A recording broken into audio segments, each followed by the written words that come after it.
gente queria começar com um tema mais urgente para a população, que é a segurança pública. Crime organizado não está só nas comunidades, nas favelas, ele está no sistema. A gente teve recentemente, pelo governo americano, a classificação como organizações terroristas, Comando Vermelho, PCC.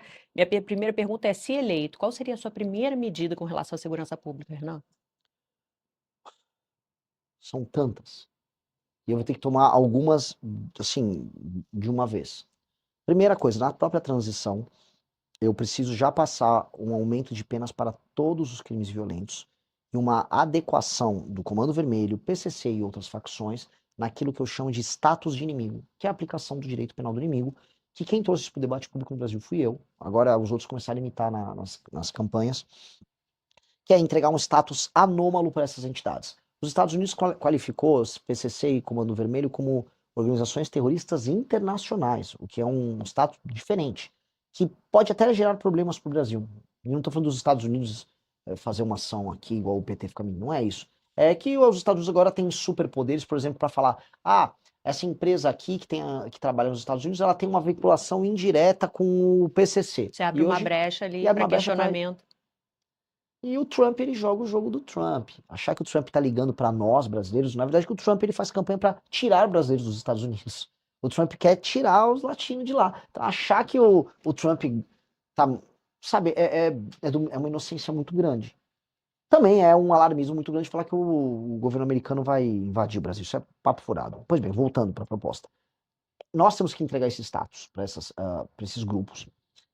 Quando eu entro no meu mandato, com esse novo status, com esse novo marco legal que altera Código de Processo Penal, Lei de Execuções Penais e leis penais com penas mais duras, ou seja, vai ficar muito difícil para um criminoso, quando pego, sair da cadeia, especialmente os crimes violentos. Aí nós vamos recuperar nacos do Estado brasileiro que estão nas mãos deles. E para isso, essas regiões precisam, isso na minha opinião, isso é opinião de especialistas, estou falando de gente do BOP no Rio de Janeiro, estou falando de comandantes e oficiais das polícias nos estados. Você está trabalhando com alguém específico na área da segurança? E alguns. No Rio de Janeiro, o comandante Busnello, o coronel Busnello, um dos maiores snipers, membro do BOP, provavelmente, hoje ele é um co-pré-candidato ao governo do Rio de Janeiro junto com o bombeiro Rafa. Mas é sabido, se você não tiver, por exemplo, um estado de defesa em determinadas regiões, o que é o estado de defesa? É um status especial maior do que da GLO, que permite que a polícia entre em domicílios sem mandado. Então a gente coloca todas as regiões, uma favela aqui, uma cidade ali, em estado de defesa, por uma semana, 2 semanas, e lá você pega todas as lideranças. Você faz. Sabe aquelas invasões, aquelas incursões que a polícia faz na favela?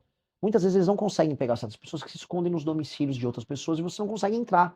A polícia, se for para pegar, eles têm que pegar e pegar de uma vez. Quem trocar tiro morrer, os outros têm que prender. E aí, nesse novo marco que altera as penas, prender muito preso, né? Prender por muito tempo em presídios que nós temos que começar a construir, novos. Aí vem aquela discussão, mais escolas ou mais presídios? Mais presídios. O Brasil parou de nascer, gente, eu preciso melhorar as escolas, eu preciso ficar construindo muito mais escola. A demografia brasileira está se alterando. Eu preciso fazer escolas melhores, mas eu preciso fazer mais presídios, eu preciso fazer muito mais presídio. E aí, com base nisso, nós vamos iniciar uma guerra contra eles, retomando esses territórios. Como eu vou ter alterado todas as leis que envolvem crimes violentos, ou seja, uma pessoa pegou, assaltou você com a mão armada no meio da rua, ele não pode pegar menos de 30 anos, sem progressão. Porque uma pessoa que botou uma arma na tua cabeça, ela se tornou juiz da tua vida. Ela pode decidir se você vive ou morre por causa de um celular, de uma aliança. Definitivamente esse cara tem que ter uma punição muito grande. Punição de país sério. Aqui não, o cara nem preso fica muitas vezes. Então nós temos que alterar essa dinâmica. Isso vai desconstruir a indústria do roubo e do furto que nós temos no Brasil, enquanto paralelamente o Estado age com inteligência. Como é que eu desmantelo o PCC? É só reocupando o território? Não. Eu tenho que pegar o Porto de Santos, eu tenho que pegar as fronteiras, eu tenho que pegar a lavagem de dinheiro. E aí entra o jogo da inteligência. Só que a inteligência é um jogo que tem que vir junto com o aumento da punição. Porque existe uma falsa dicotomia que vem os especialistas que adoram levar na Globo News. Não, porque a inteligência tem que ter inteligência. Agora, se não tiver aumento de punição, eu vou lá, uso minha inteligência, prendo o cara e o cara fica 2 anos. Que é o que acontece hoje. Né? Então, tem que fazer as duas coisas. Você fala de aumento de punição, mas essas mudanças exigem, no mínimo, uma maioria ali legislativa, um forte apoio. Hoje, a base de vocês têm um deputado na Câmara, nada no Senado. Mas, por exemplo, esse mesmo deputado aprovou um projeto de lei agora, essas últimas 2 semanas, de aumento de penas para furto, roubo e receptação do celular. O tema é maior do que a bancada. Se eu ganhar a eleição, primeiro, eu vou ter uma bancada muito maior do que essa. Segundo, ganhando as eleições com essa temática, os deputados dos outros partidos vão estar pautados nisso que seria o espírito do tempo. E com base nisso a gente forma maioria. Hoje, no governo Lula, houve maioria para aumento de penas. A questão é, com um novo governo eleito com essa bandeira, o espírito da nova legislatura vai estar imbuído disso. E aí eu tenho que formar as maiorias para passar. E isso hoje, assim, hoje é o tema que mais preocupa os brasileiros. Definitivamente isso não é um tema impopular de passar no Congresso. Não. Assim como redução da Maioridade maioridade penal. que tem que passar. Para que idade? Não tem que ter maioridade penal. Não tem que ter. Se uma pessoa foi capaz de cometer um crime hediondo contra outra pessoa, vou dar um exemplo. Se um menino de 13 anos estupra uma senhora de idade, mata uma pessoa, comete um latrocínio, não, ele não tem 14. Se ele cometeu um crime hediondo, ele tinha força de um homem para fazer isso e foi capaz de fazer, será punido como um homem. Se um menino de 11 assalta, esfaqueia? Sim. Crime hediondo, crime contra a vida, tem que ter punição, tal qual adulto. Tem que ter. E países sérios fazem isso. Os Estados Unidos têm isso. Eu acho isso muito louco que as pessoas falam, mas e os direitos humanos? Os Estados Unidos, onde se viola mais direitos humanos? Nos Estados Unidos ou no Brasil? É no Brasil. O cidadão brasileiro é a maior vítima dessas violações e das atrocidades que a gente vê. E a gente fica sendo garantista com isso. Não. Cometeu. Olha, em geral, com o fim da maioridade penal, o que vai acontecer é o tráfico vai parar de recrutar essa meninada. O recrutamento vai diminuir. E eu vou destruir o tráfico também. Mas esse sistema de incentivo termina. O que vai sobrar? O psicopata. Não existe forma de brecar o jovem psicopata. O psicopata é um psicopata. É o Hannibal Lecter do... né? Esse cara, ele é um psicopata. Então, em geral, esses jovens que cometem essas atrocidades são psicopatas. São pessoas que terão que ser internados pro resto da vida delas. Então não há o que se fazer. Não há, não vai ter maioridade penal com um psicopata assassino? Não, esse cara foi um erro, deu um erro aí na hora que ele nasceu, deu um bug, nasceu com um problema, vai ter que ficar preso o resto da vida. Não tem o que fazer. Igual o maníaco do parque. Ele não era menor de idade, mas o que nós faremos com o maníaco do parque? Não sei. Muitas ideias vêm na cabeça, mas definitivamente o mínimo é deixar ele preso o resto da vida. Isso para crimes hediondos, então, sem maioridade. Sem maioridade penal. Sem idade penal. Vamos lá, educação. Você tem um fortíssimo apoio entre os jovens. O Brasil gasta muito com educação, mas gasta mal. Para você, aonde que está o maior desafio? É na educação básica, alfabetização, é na formação técnica, é na preparação para a vida profissional, para empreendedorismo? Bom, você já respondeu. Tudo junto? Esse o foco mesmo. É que você literalmente colocou os pontos que são necessários para resolver a educação no Brasil. O problema no Brasil começa pela educação básica. Primeiro, assim, vamos só fazer um recorte. Ensino superior, ele tem como função formar elites ou formar especialistas em determinadas áreas. O ensino superior, como se fosse uma regra para todo mundo, é um fetiche brasileiro. Fetiche. Alemanha, as pessoas se formam num colegial técnico e depois fazem muitos cursos técnicos e ganham muito mais do que brasileiros. Na China, boa parte da força de trabalho tem ensino técnico. É que nós fomos ensinados pelos nossos avós uma ideia bacharelesca que a gente via nas elites, que era a ideia assim, se o sujeito vira um bacharel, tem um diploma, a vida deu certo para ele. Lógico que parecia que a vida dava certo para as pessoas, porque só tinha um diploma quem tinha grana. E aquela pessoa ia ter grana de qualquer forma. Então, essas pessoas foram enganadas, veio o governo Lula com o ProUni e com aqueles programas. Não, entra numa Unisquina qualquer, pega um diploma aí que você vai ter um emprego. Não teve emprego e ainda ficou com uma dívida. Essa foi a real. Inclusive, até o Lula faz o desenrola desses... Você acha que fracassou? Total. Fracassou. Assim, minha geração que recebeu esse benefício foi claramente a geração que mais se deu mal. A geração millennial que eu coloco aí, né? A geração que hoje vai de 31 a 45 anos, a geração que foi enganada.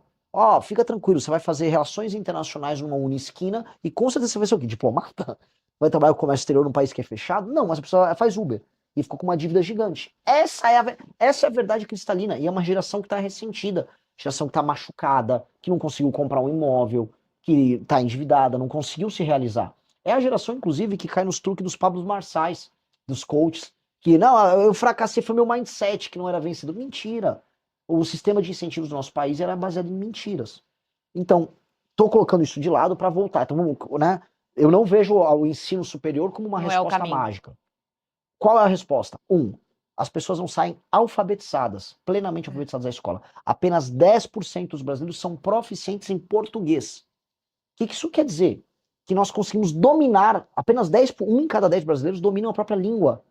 Conseguem escrever, interpretar um texto com alguma complexidade e declamar aquilo de maneira eficiente. Ou seja, é um país difícil. Do outro lado, 29% da população é analfabeta funcional. Ou seja, não consegue, ela, né, ela é nominalmente alfabetizada, ela não entende nada do que está escrevendo. E a gente está gerando uma fábrica de crianças que não tem o método fônico na alfabetização, que tem que ser obrigatório. Obrigatório, a gente tem métodos alternativos hoje. Tem gente que fala, tem uma briga de direita e esquerda sobre Paulo Freire. Cara, o Paulo Freire tem um método bom para a alfabetização de adultos. Para criança é método fônico. Que é o B, A, Ba, Ivo, Viu, A, Uva, Ba, Be, Bi, Bo, Bu, Va, Ve, Vi, Vo, Vo. Aquele método que todo mundo aprendeu a escrever, ele é reconhecido mundialmente como o método funcional. Para dar eu não quero me alongar, que esse tema eu acho fascinante. A Mississippi tinha uma das piores educações dos Estados Unidos. Eles fizeram uma revolução educacional com um método fônico e focado em alfabetização. Assim, ó, se a criança souber português e inglês e matemática, né, Mississippi dos Estados Unidos, até os 12 anos, ela se tornar proficiente em declamar, escrever e ler, todas as outras matérias serão consequência disso. Subiu para o top 3 no ranking A educacional gente dos não Estados Unidos. utiliza um método fônico. Não obriga. A gente também utiliza.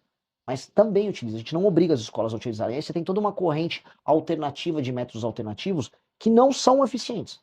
O professor perdeu autoridade na sala de aula, nós não temos um sistema de incentivo para os melhores diretores de escola tirarem mais dinheiro com melhor desempenho. Nós não incentivamos... Você tem incentivo na aprovação, mas a aprovação não necessariamente é o conhecimento, né? É lógico. E você tem que ter provões, que você avalia regularmente, são provões federais, com prêmios. A família hoje não se importa com a educação. O que acontece? A educação das crianças hoje no Brasil, ela acontece pela vontade da criança nas escolas públicas. Os pais não veem um valor intrínseco na educação, então a gente tem que premiar em dinheiro os melhores alunos, não dando pé de meia, que premia a frequência. Premiar em dinheiro o aluno que vai bem, para a família saber, vou me esforçar para o meu filho ir bem, porque isso vai fazer com que eu tenha um ganho material. Porque aí a pessoa vai ver um valor pecuniário no ensino. Ou seja, é uma visão sem idealizações. E muito colegial técnico. E o colegial técnico em parceria com o Senar, que é o Senai do Agro, Senai, Senac, que permita que as regiões que tenham determinadas vocações já preparem aquele profissional já no ensino médio para ele já sair empregado logo depois. É o que nós precisamos fazer. É o básico, é o básico. Só que isso tem que tirar a ideologia e fazer. E nem é caro. O que eu tô falando aqui não aumenta R$1 do nosso orçamento, é só recorrigir a rota. Até porque o Brasil gasta muito em educação. Mas a forma como ele gasta é patética. Das pesquisas, você tem crescido nas pesquisas, mas ainda assim, você perde com uma diferença considerável para o presidente Lula, assim como todos os outros candidatos identificados com a direita. Somados, os votos desses candidatos ultrapassariam o presidente Lula. Como é que você enxerga o caminho para romper esse cenário? Muito tem se falado em aliança, eu vi que recentemente você se posicionou sobre uma possível aliança com o PSDB, negando, de certa forma. E aí, qual o caminho? Quer dizer, vocês não pensam em unir em prol de uma candidatura única da direita? Nunca, nunca. Eu vou unir com um homem fraco. Quem é fraco? Fraco, todos os outros 3 que estão concorrendo comigo são homens fracos. Flávio, né, dispensa apresentações, né? Ele talvez seja só homem forte do Vorcaro. O Zema puxa saco do Flávio. O Caiado puxa saco do Flávio. Quem é que vai ter coragem de enfrentar o crime organizado quando tem medo de tomar bronca de tia do Zap no Instagram por ter tido uma opinião contrária à família Bolsonaro? Eu não acho que esses caras sejam realmente brabos, né? Eles tentam, não, eu enfrento o crime. Enfrenta. Você enfrenta o crime lá do Banco Master do Flávio. Né? Eu acho só engraçado isso. Então, minha pré-candidatura é melhor do que a deles. Então, se eles têm um senso de, vamos dizer, de vocação pública, apoiem quem é melhor. Eu sou mais inteligente. Diferente deles, eu sou presidente do meu próprio partido político. Então eu não fico igual o Kassab, eu não fico igual o Caiado, dependendo do Kassab. Eu não fico igual o Zema tomando pito do Partido Novo. Eu fundei um partido político. Eu não preciso puxar saco nem pedir autorização para ninguém. Eu liderei um impeachment contra Dilma Rousseff, diferente deles. Liderei o próprio Caiado no impeachment de Dilma Rousseff. Ele vinha se consultar comigo, ele ia nas manifestações que eu convocava. Então o que eu quero dizer com isso? Se eles têm espírito público, então eles que se juntem à única pré-candidatura que cresce de verdade e que não precisa puxar saco do Flávio Bolsonaro. Mas você acha que você tem fôlego para crescer a ponto de vencer? Sou mais novo, tenho o meu próprio partido político, tenho a maior militância dessas eleições, tenho a maior campanha em redes sociais dessas eleições. Então, sim, fôlego eu tenho. Tanto que, até respondendo nisso da sua pergunta, você falou, olha, você ainda perde pro Lula. E perde bem. Claro, eu sou desconhecido do eleitorado. Então, esse desconhecimento é literalmente fôlego. Porque eu tenho, diferente deles, eu tenho espaço para crescimento. Minha rejeição é muito menor e meu conhecimento também é menor. Agora, quem me conhece vota? Bom, no público que mais me conhece, que é de 16 a 24 anos, de acordo com a pesquisa Atlas, eu tenho 36%. Então, sim, isto é sintoma de um fôlego de um mergulhador campeão olímpico. Você falou de rejeição menor, mas de experiência menor também, Renan. É a tua primeira eleição para a presidência da República. Você nunca disputou um cargo legislativo, nem de vereador antes. Bom, Dilma Rousseff teve grande experiência política já, né, e deu no que deu. Fernando Collor tinha grande experiência política, foi governador e deu no que deu. Ao mesmo tempo, o Milei não tem nenhuma experiência política, está fazendo um governo reformista. O Donald Trump, não estou aqui falando um julgamento, não gosto muito do mandato do Trump. Tem alguns méritos em algumas áreas, nunca assumiu o mandato. Então, e eu posso encontrar bons e maus exemplos em candidatos com experiência em cargos pretéritas. Então eu posso achar bons e maus exemplos nisso. Não é isso que determina se o cara vai ser um bom líder. O que vai determinar se eu sou um bom líder é, antes de tudo, ser um líder. E eu sou um líder político há mais de 12 anos. Eu fundei o Movimento Brasil Livre em 2014. Na fundação do Movimento Brasil Livre, eu enfrentei todas as dificuldades possíveis, derrotei um governo estabelecido, que era o governo Dilma. E não foi apenas nas ruas, eu atuei no parlamento, eu fui vice-presidente do Comitê do Impeachment, fundei o próprio partido político, liderei parlamentares ao redor do Brasil que tiveram uma atividade legislativa reconhecida, o caso do Kim Kataguiri, que é parte do grupo ao qual faço parte. Então, eu tenho muita experiência política. E eu tenho muita experiência política sendo líder do bloco político ao qual faço parte. Porque ter experiência política sendo submisso a outra liderança no próprio bloco político não te credencia a ser presidente. Qual a experiência que o Caiado tem de ser líder? Líder. Não é líder de nada, não é líder nem do PSD. Tem que se submeter às decisões do Kassab. Qual a experiência do Zema de ser líder? Nenhuma. Ele tem que obedecer ambos governam estados não, governo, importantíssimos. um técnico com pode ser um muita bom experiência, governador. Caiado. O que está demonstrado, por exemplo, o Zema, até para refrendar o que eu estou falando, o primeiro cargo dele foi ser governador. Tarcísio, o primeiro cargo dele foi ser governador. E ambos queriam ser pré-candidatos à presidência da República. O que eu posso dizer para você é, um técnico como o Tarcísio, que ele era um técnico do governo federal, um técnico pode assumir um mandato do ponto de vista técnico. Agora, para resolver um problema de um país, você precisa de um líder. Você precisa de um técnico, você precisa de um líder. O Brasil precisa de líder. Líder eu sou, eu tenho muito mais experiência enquanto líder do que todos eles. Flávio nem coloco, porque a função dele é ser filho. A última coisa que um cara como filho é líder. A função dele é ser, eu sou filho do meu pai, atenção, meu pai, meu nome é Flávio Bolsonaro. Ok, entendi. Então, claramente isso não é um problema.